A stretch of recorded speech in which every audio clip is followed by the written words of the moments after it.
Constantinople, year 1204. The richest city in the known world burns in flames. But it didn't fall to an enemy army. It didn't fall to a plague. It didn't fall from lack of gold. It fell because its own leaders sold their souls long before they lost their walls. For 1,000 years, the Byzantine Empire was the fortress of Christianity, the last heir of Rome, the guardian of faith and commerce between 3 continents. But when the guardians of the altar began negotiating with the treasury, the empire didn't need external enemies. It destroyed itself from within. And today, while the world celebrates infinite economic growth, we ignore the same signs that destroyed Byzantium. History doesn't repeat itself, but it rhymes. And this rhyme sounds far too familiar.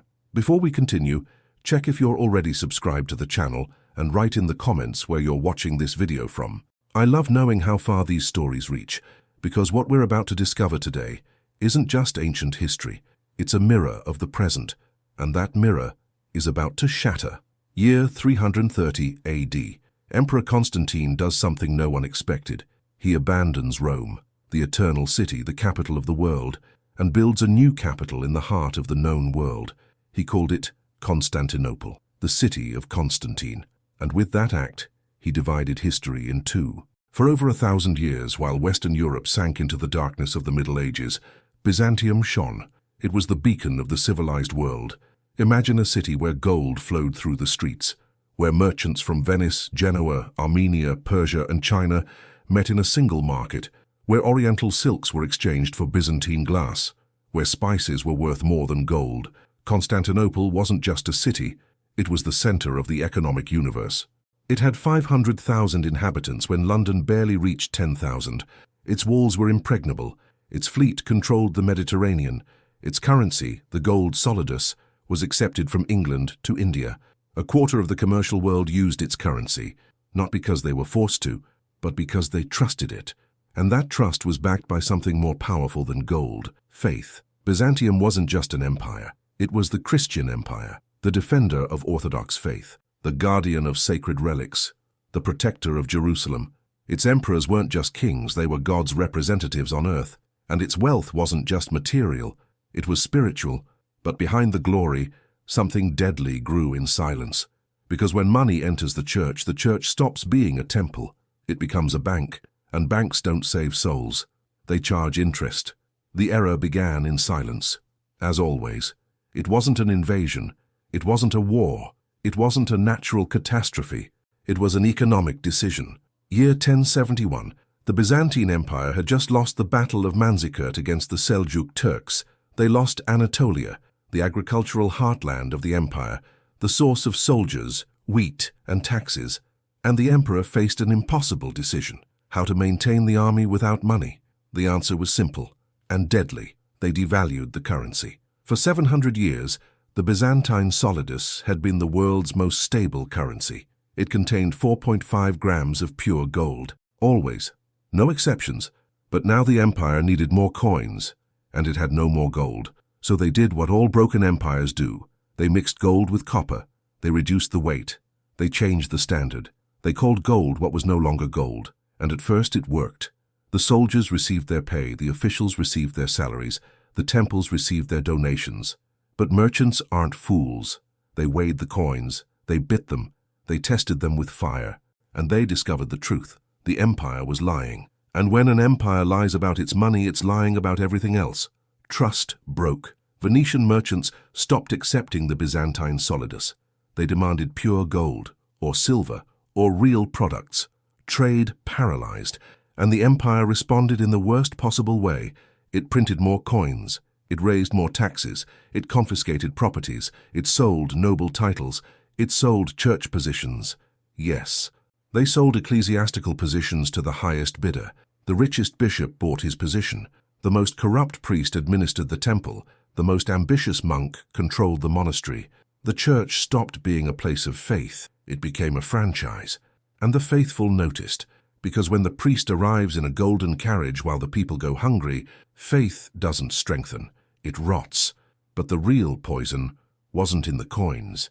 It was in the bureaucracy. Byzantium created the most complex administrative system in history. There were officials for everything, secretaries of secretaries, ministers of ministers, offices within offices.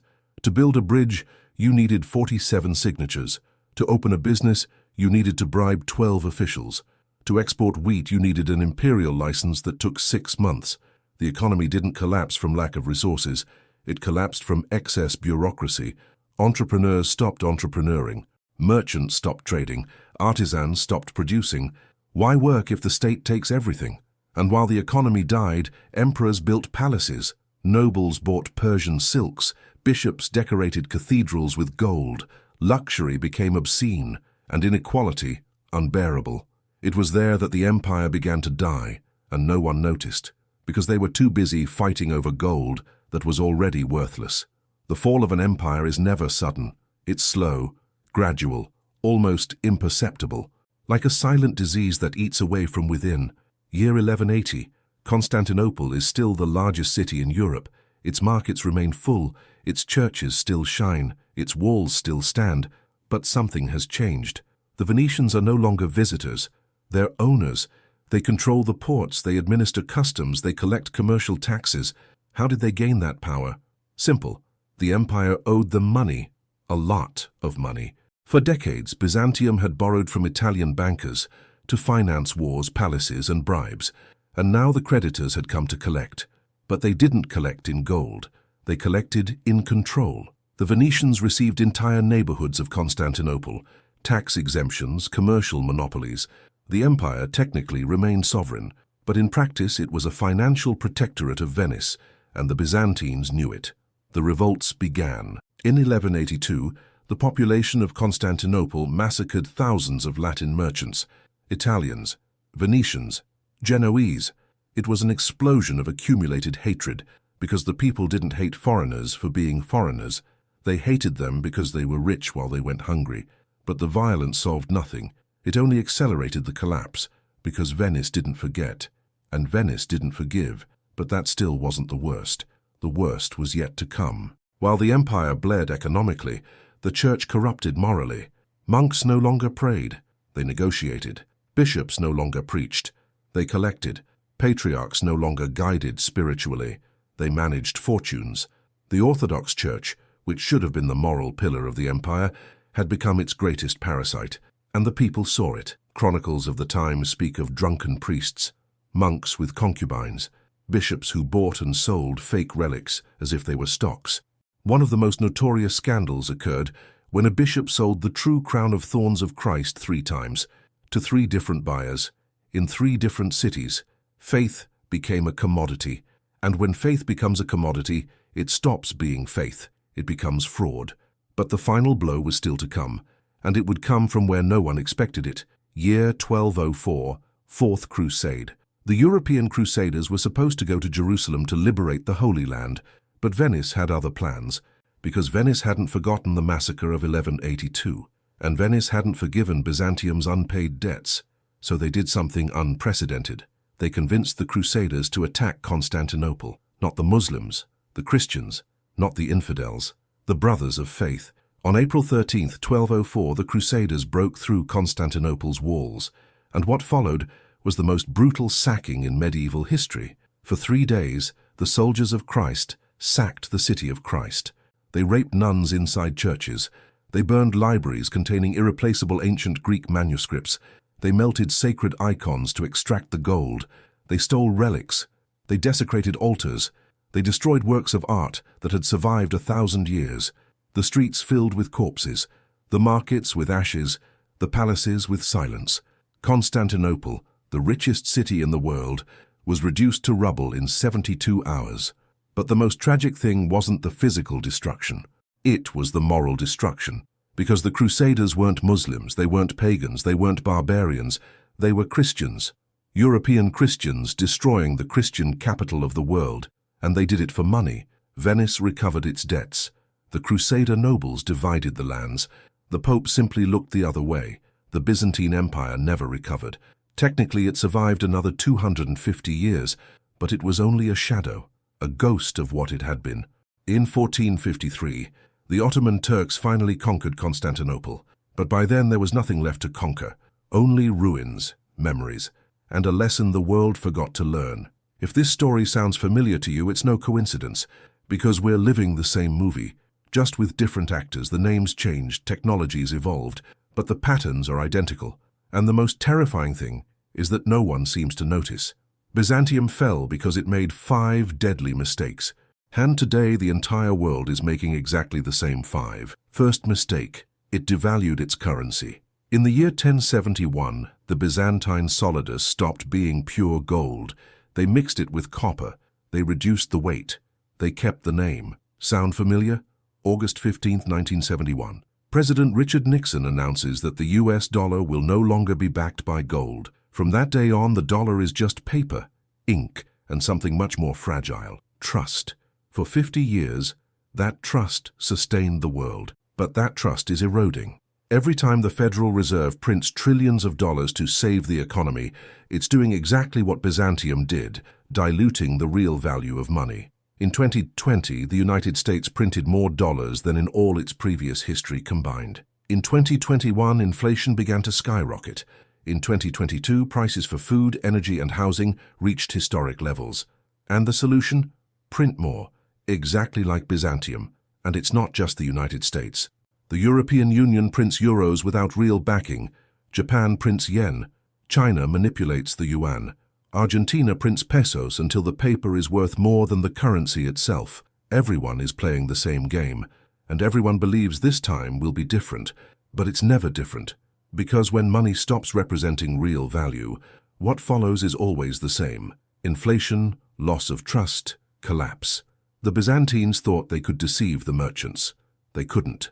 Today, governments think they can deceive citizens. They won't. Second mistake. It created a paralyzing bureaucracy in Byzantium. To build a bridge, you needed 47 signatures. Today, to open a business in Brazil, you need between 80 and 120 days of paperwork. In Argentina, an entrepreneur spends almost 12 months just to comply with legal regulations. In Venezuela, bureaucracy is so complex that most businesses operate informally just to survive. And it's not just Latin America. In France, the labor code has more than 3,000 pages. No one has read it completely, not even the lawyers. In the United States, the tax code has more than 70,000 pages. In the European Union, there are more than 100,000 active regulations. Modern bureaucracy doesn't protect the citizen. It suffocates them, it paralyzes them, it discourages them, it corrupts them. Because when the system is so complex that no one can comply with it, everyone ends up bribing someone to survive. And that's exactly what happened in Byzantium. Officials became more powerful than businessmen, because without their signature, nothing moved forward, and they charged for each signature. Today we call it administrative fees, special permits, mandatory licenses. But the result is the same: a system where innovation is impossible and survival requires corruption. And when corruption becomes systemic, the empire begins to rot from within. Third mistake, it sold its moral soul for profit. In Byzantium, bishops sold ecclesiastical positions. Today, institutions don't sell positions. They sell something much more dangerous: silence. Universities accept millionaire donations from corporations and then produce studies that favor those same corporations. Religious organizations receive funding from governments and then bless policies that contradict their own principles. Media outlets depend on corporate advertising and then avoid criticizing their sponsors. NGOs receive funding from private foundations and then promote agendas that benefit those foundations. Everything is legal, everything is accepted, but the result is the same as in Byzantium. Institutions that should be moral guardians become sellers of legitimacy. And when moral institutions corrupt, society loses its compass. There's no longer truth, only interests. There are no longer principles, only transactions. There's no longer faith, only marketing. And that's exactly what destroyed Byzantium from within. It wasn't the Turks. It was the loss of moral integrity, because an empire can survive without gold, but it cannot survive without values. Fourth mistake, it indebted itself to self-destruction. Byzantium owed money to Venice, and Venice collected, not in gold, in control. Today, the entire world is indebted. The United States owes more than $35 trillion. Its debt exceeds 130% of its GDP. China holds more than $1 trillion of that debt. Europe owes global financial markets. Its banking system is sustained by loans that will never be repaid. Latin America owes the IMF, the World Bank, private funds. Entire countries live paying interest without touching the principal. Africa owes China, and China is collecting, not in money, in ports, mines, infrastructure, sovereignty. Global debt exceeds $300 trillion, 3 times the world GDP. Who's going to collect that debt? And how? Because creditors always collect. Venice collected in the form of commercial control. Today, creditors collect in the form of public policies, privatizations, austerity, loss of sovereignty. When a country can't pay, the IMF arrives with recommendations. And those recommendations always include cut social spending, raise taxes, sell state assets. It's the same story as Byzantium, only now it's called structural adjustment. And when a country loses its economic sovereignty, it stops being a country. It becomes a financial colony. Fifth mistake, it allowed the rich to control the system. In Byzantium, Venetian merchants ended up controlling the ports. Today, multinational corporations control entire governments. They write laws. They buy elections. They decide economic policies. In the United States, the richest 0.1% owns more wealth than 90% of the combined population. The 10 richest people in the world have more wealth than the 3 billion poorest people. 3 individuals own more wealth than half the American population, and that economic power translates into political power. Corporate lobbyists literally write the laws that congressmen approve without reading. Electoral campaigns cost hundreds of millions, and that money comes from corporations. Revolving doors between government and the private sector allow the same executives to regulate the industries they come from and where they'll return. It's not a conspiracy. It's the system. And it's exactly what happened in Byzantium. The Venetians didn't invade the empire, they bought it. Today, corporations don't need to invade countries, they buy them through lobbies, donations, public-private partnerships. And when the rich control the system stops serving the people. It serves only the rich.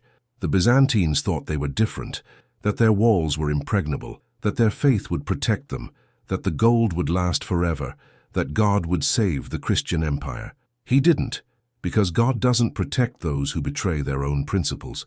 Today, the modern world thinks exactly the same. This time is different. Technology will save us.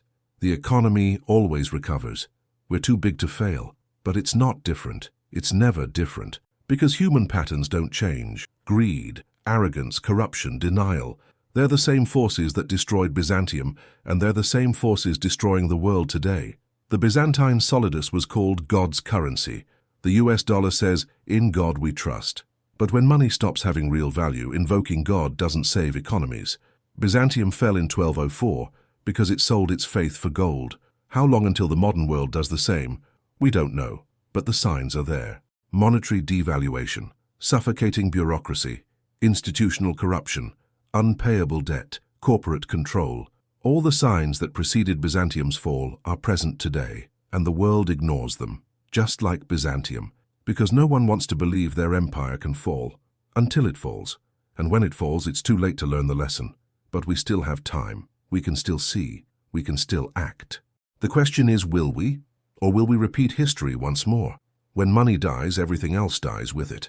Byzantium didn't fall for lack of soldiers. It fell for lack of principles. It didn't fall to external enemies. It fell because its leaders sold the altar for the treasury. It didn't fall from poverty. It fell from greed. And that lesson remained buried among Constantinople's ruins for 800 years. But today, while the world celebrates infinite economic growth, while governments print money without backing, while institutions corrupt in the name of progress, that lesson resonates again, because history doesn't repeat itself, but it rhymes. And this rhyme sounds louder and louder. No empire resists when the guardians of faith sell the altar for the treasury. No economy survives when money stops representing real value. No civilization endures when morality becomes negotiable. Byzantium was the richest, most powerful, most protected city in the world, and it fell, not because it was weak, but because it believed it was invincible. And that's the trap of all empires. They believe the rules of history don't apply to them, until they do. The empire fell, but the lesson remained. And the next empire in our series shows how a single fiscal error destroyed 3,000 years of stability. If you want to know which one, subscribe to the channel, turn on notifications, and get ready, because the next story is even more impactful and even more relevant to what's happening right now. See you at the next collapse.